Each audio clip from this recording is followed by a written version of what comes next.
আসছে বিস্তারিত খবরে। মুখ্যমন্ত্রীর আশঙ্কাই সত্যি হলো, প্রশাসনকে না জানিয়ে বাড়ি বাড়ি গিয়ে তথ্য সংগ্রহের অভিযোগ। জলপাইগুড়িতে গ্রেপ্তার ৮ সন্দেহভাজন। মঙ্গলবার সন্ধ্যায় কোতোয়ালি থানা পুলিশ আটক করে অভিযুক্তদের।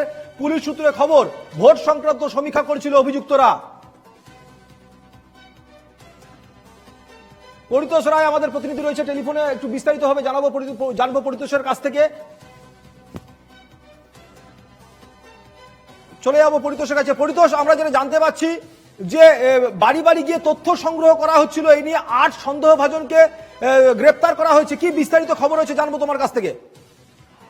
দেখো সুমিত, একদমই যে জলপাইগুড়ি খড়িয়া গ্রাম পঞ্চায়েত এলাকায় বেশ কয়েকজন যুবক সেখানে বাড়ি বাড়ি গিয়ে ভোটের নাম করে সার্ভে করছিল। সেই সার্ভে করার সময় তারা পরিবারের বিভিন্ন ডিটেলস তারা জিজ্ঞাসাবাদ করে।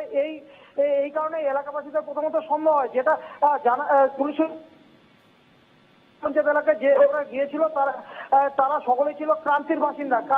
ক্রান্তির যে যুবকরা তারা সেখানে গিয়ে বাড়ি বাড়ি জিজ্ঞাসাবাদ করছিল। সেই জিজ্ঞাসাবাদ করার সময় এলাকাবাসীর সন্দেহ হওয়ার কারণে এরপরে এলাকাবাসী তাদেরকে আটক করার পরে পুলিশকে খবর দেয়। পুলিশ গিয়ে ঘটনাস্থল থেকে তাদেরকে নিয়ে আসার পর ১.৫ ঘন্টা তার সঙ্গে জিজ্ঞাসাবাদ করা হয়। জিজ্ঞাসাবাদ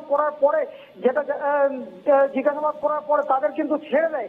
কিন্তু যেটা সন্দেহ যে এলাকায় ঢুকে তাদের তথ্য সংগ্রহ করা, তারা কোন দপ্তর থেকে বা কোনো কিছু নোটিফিকেশন কোনো কিছুই কিন্তু জেলা প্রশাসনের কাছে বা পুলিশের কাছে কোনো রকম কিন্তু নোটিফিকেশন ছিল না। বা এইভাবে পুলিশ কি বলছে এই বিষয়ে, পুলিশ কি বলছে পরিতোষ, আমরা একবার শুনিয়ে দিই দর্শকদেরকে।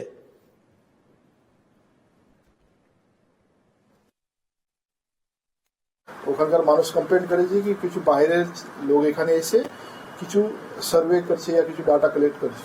তো এটা খবর পেয়ে আমাদের থানার টিম ওখানে গিয়ে ওনাদেরকে ওখানে ডিটেন করেছে। ওনার কাছ থেকে সব ডিটেলসটা নেওয়া হয়েছে। এখন একদম ইনিশিয়াল স্টেজে আছে, আমাদের ইনভেস্টিগেশন করে ইনকোয়ারি করে আমরা তারপরে আইনগত অ্যাকশনটা নেব। সেটা ওরা কিছু একটা প্রাইভেট কোম্পানির হয়ে ওরা কিছু তথ্য ওখান থেকে সংগ্রহ করেছিল। তথ্য সংগ্রহের কারণেই কিন্তু এরা ঘোরাফেরা করছিল। অনেক ধন্যবাদ পরিতোষ। আমাদের সঙ্গে ছিলেন প্রতিনিধি পরিতোষ রায়।